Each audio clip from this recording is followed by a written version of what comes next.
Cairo, Egypt is incensed at a 95-year-old Australian woman for looting precious antiquities.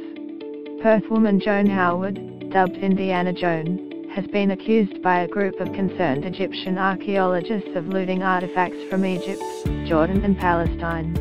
Earlier this month Mrs. Howard gave an interview to the West Australian in which she proudly detailed her adventures during the 1960s and early 1970s while her husband, Keith, travelled widely in the Middle East. It was all good fun, dirty work, of course. But as it turned out, very, very rewarding, she told the newspaper.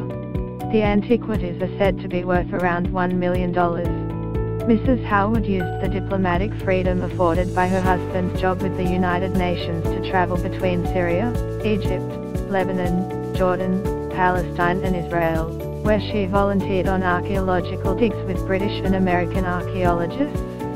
Law subsequently changed to make it illegal to dig for and remove antiquities. The story says she now has Neolithic axe heads more than 40,000 years old, pottery and weapons from the Phoenicians and the Romans, coins and seals and jewelry from the time of the pharaohs, and a precious funerary mask from Egypt. Get the latest news and updates emailed straight to your inbox. By submitting your email you are agreeing to Fairfax Media's terms and conditions and privacy policy. Mrs. Howard told the newspaper she felt absolute wonder and astonishment when she looked at these artifacts. Asked why she had kept quiet about her haul until now, Mrs. Howard said, "You'd go round saying I've been in a tomb." However, Monica Hanna, a prominent archaeologist who works closely with the Egyptian government, has accused Howard of outright cultural theft.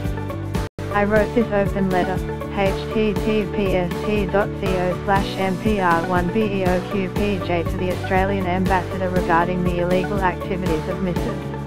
Joan Howard Egypt. I was really appalled by her attitude because she broke the law," Ms. Hanna told Fairfax Media.